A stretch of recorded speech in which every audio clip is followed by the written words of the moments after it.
Lee Anderson. 30p Lee Anderson, previous Labour Party councillor, then Conservative MP, is a Conservative MP no longer. He's had the whip suspended. Why, you may ask? Well, these comments that he made in response to Suella Braverman, saying that Islamists are in control of the country, which in her Telegraph article is absolutely wild. Anyway, this is what Lee Anderson said in response to this on GB News in discussion with Martin Daubney. I heard the comments earlier you was making about Suella, some of the comments she made earlier this week, and I don't actually believe that these Islamists have got control of our country, but what I do believe is they've got control of Khan and they've got control of London. And again, this stems with Khan. He's actually given our capital city away to his mates. We've got Starmer. Beware, because if you let Labour in through the back door, expect more of this and expect our cities to be taken over by these lunatics. So what this is, it's all in the wake of the Lindsay Hoyle scandal, where he said that he contravened parliamentary convention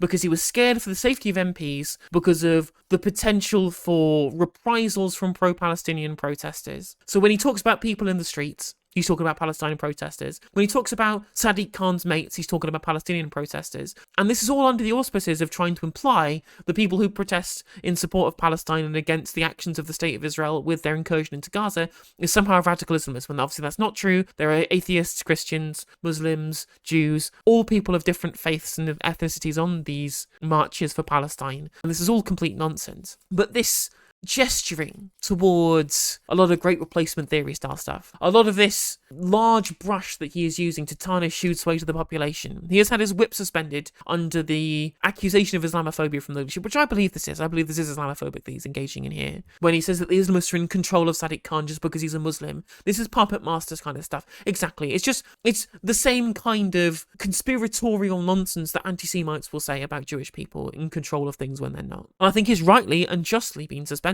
The question is, though, these are statements that he's made saying that he disagrees with Suella that the Islamists are in control of the country, just in control of Sadiq Khan. So, if so, why hasn't Suella Braverman been suspended on those same grounds? This doesn't make any sense to me. How Suella Braverman can get away with this. The same person who talked about cultural Marxism previously, the one who talks about invaders, the one who rebuked the child of a Holocaust survivor.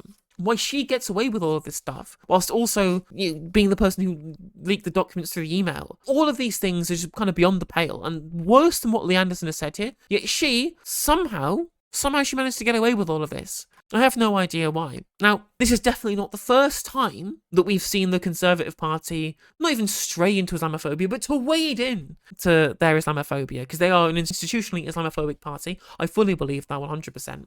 Based upon things that they say and do. Shocking horror. I pay attention and I see what these people say. And this was brought up by Baroness Saida Vasi, who was a previous Conservative Party minister and is now a Baroness, who quit the cabinet of David Cameron over his handling of 2014's Operation Protective Edge and perceived anti-Muslim prejudice within the party. Let's have a look at what she had to say on this issue. Saida Vasi, what did you think when you heard Lee Anderson's comments? Well, I think, as you've just heard from your colleague, what happens when this spills over into real life is that British Muslims get attacked and get hurt. If you look at the Home Office's latest statistics on religiously motivated hate crime, over 40% of it is targeted at British Muslims. And if you look at the report from last week, which says that there has been a 330% increase in religiously motivated attacks, Islamophobic attacks, and 2 out of 3 of those attacks are targeted at women. These are difficult and dangerous times, and every day I speak to British Muslims who are concerned, fearful, who feel that the government that we have in charge has individuals within it who is stereotyping and stigmatising British Muslims and putting them at risk. Right, well, Rishi... And I think she's 100% in that assessment there, because that's basically what they've been doing the entire time that they've been in power. Remember the hostile environment, all of that kind of stuff, all of the rhetoric that we've seen, not just under this government, but basically under every single Conservative government. I mean, even the Labour government did this too. Remember the Blunkett era, when Blair said, well, we have to join up with Putin to be able to fight Islam. These kind of things that these people have said previously. This has been kind of the modus operandi in British politics for a very, very long time in this country. And she's right to call that out, because understandably British Muslims are going to feel and going to be under fire based upon this rhetoric. We've already seen the increase in Islamophobic attacks that have happened in the wake of this rhetoric being normalised. Sunak has now said, you won't any longer take the Conservative whip. Has he now seen off the right of the party? Has he seen off the kind of people that you say are still in government? Well, for me, unfortunately, Kathy, Lee Anderson is the tip of the iceberg. And for many, many years, as you know, I have been calling out on the party to deal with this issue. This is an issue which we see at all levels. We saw it on the floor of the House this week with Robert Jenrick. We saw it in a newspaper article with Suella Braverman. We saw it across the water with Liz Truss. We see it with candidates, and there have been articles written by Nick Timothy. We've seen it at candidate level, we've seen it at parliamentary level, we've seen it at donor level. And Rishi Sunak knows that this is an issue within our party. He shouldn't have to be urged and effectively bounced into accepting this form of racism. Either he accepts this racism is unacceptable and he deals with it, or he says that he doesn't have any leadership on this issue.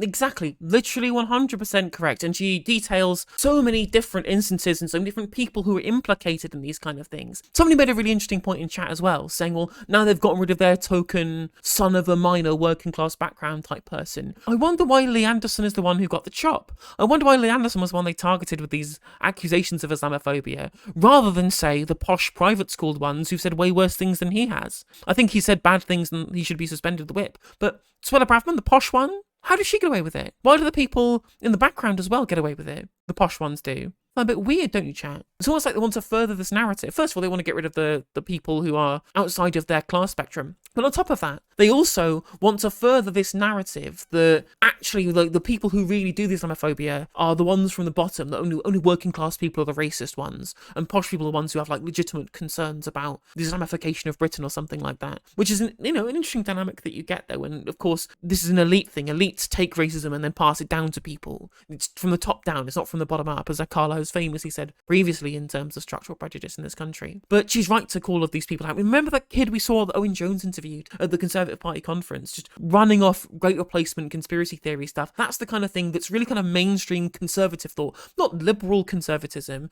not like one nation wet Tories, because most of them are just centre-right liberals. They're not actually really conservatives, quote unquote. But the actual conservative discourse is all great replacement theory stuff. It's all cultural politics rather than economic politics, as I've said many times on the channel.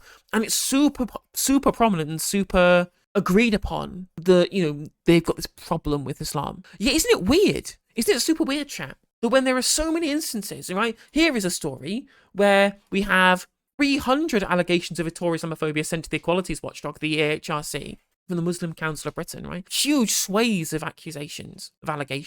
And yet, the EHRC report into Tory Islamophobia never happened. Yet, we continually, constantly hear about Labour anti-Semitism, quote unquote, when all it's referring to in a lot of cases is just criticism of Israeli foreign policy, or criticism of the founding of the State of Israel, or general opposition to the ideology of Zionism. There are obviously some anti-Semitic comments that get correctly identified and correctly removed from the party. But this is not an endemic problem to the Labour Party, in the same way that in terms of both rhetoric and party management and party action and internal party matters, the Conservative Party is just clearly, 100%, clearly Islamophobic institutionally. But it never gets caught up. EHRC never did an investigation into the Conservative Party. Here's another story here as well. Nusrat Ghani claiming that Muslimness was a reason for her sacking, based upon comments that were made to her by other people in her party. How often does this get referred to? Just nothing happens. Nothing happens in response to these things. Michael Gove, current cabinet minister for Levelling Up, literally acted in the Trojan horse scandal on a bogus allegations of an Islamist plot to take over schools in Birmingham.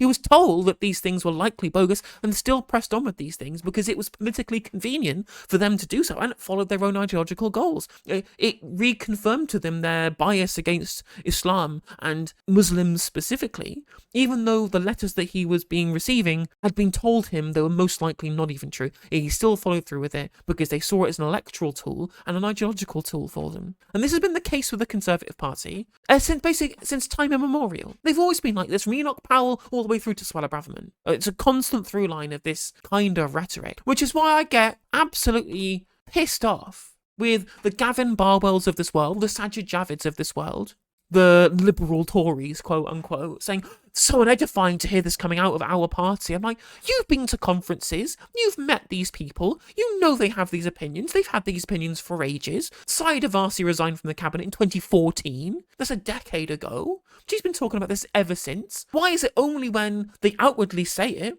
in terms of Lee Anderson, they say the quiet part out loud, they use a foghorn instead of a dog whistle, suddenly you have a problem. Suddenly you're calling the stuff out. Gavin Barwell, who was a junior minister, Sajid Javid, who was a minister during the hostile environment part of Conservative Party history, suddenly realising just now that there's a problem with these things, but only when it's being said publicly so the Conservatives are getting admonished for it. When it's all in the background, they're all hush-hush about it. As soon as somebody says it in the media, someone says it without a filter involved, now it's unbecoming for the Conservative Party. No, mate, tough shit. Tough shit. You were the one who allowed the party to get like this and to get into power and not challenge it, and to continue the things that they've said, to continue the furthering of the narratives that they've constructed with themselves and their friends in the media through policy and through rhetoric and through reporting. No, you don't get to say how mad you are now. You don't get to admonish these people now, because you're complicit throughout the entirety of this. No, fuck off Sajid Javid, fuck off Gavin Barwell. If you had any scruples at all, you would have pulled away from this already. Rory Stewart the same. Rory Stewart saying that these comments aren't reflective of what people feel about Sadiq Khan. And obviously, it's not broadly representative of what people in London or people in the UK feel about Sadiq Khan. But I think it's pretty representative of what large sections of the Conservative Party feel about Sadiq Khan. I can remember all of this, because people just don't want to admit that maybe our foreign policy is wrong on Israel-Palestine. All of this, because members of the public from loads of different backgrounds are absolutely mad about the fact, and rightly so, about the fact that our government is complicit in ethnic cleansing of the Palestinians. This is the most ridiculous bit of all of this, which is from the Conservative Muslim Forum, condemning the remarks and saying that the Conservative Party is a natural home for Muslim voters. I'm just like, what planet do these people live on? Have they not been to conference? Do they not listen to the people that they hang out with? Do they not read the newspapers who broadly take their lines from the Conservative Party's rhetorical strategy? The leopards eating people's faces moment 1,000 times coming from these people. It's utterly crazy. But this is the position that we're in. But, I hate to say it, but you got what you wanted, mate. You'd have thought the hostile environment moment would have told them what the Conservative Party are really like, outside of the things they hear in terms of the people that they share a party with. But this is what mainstream conservatism is now, and they have to live with the consequences of what they've inflicted upon the country and how we've allowed the rhetoric to get this far. At least we stopped the jam man. At least we don't have the jam man. Because that chat would have been worse than all of this. Hey there, if you enjoyed the video, make sure that you like and leave a comment. That helps the video out in the algorithm. If you subscribe and ring the bell, it'll let you know when I go live. I stream every day on YouTube and Twitch. You can also follow all of my socials down in the description. And if you want to support me in a more financial manner, there's a join button for membership to just 99p to be a member on YouTube, as well as a Patreon, and there's some merch there as well. And hopefully I'll catch you on the next video. Take care.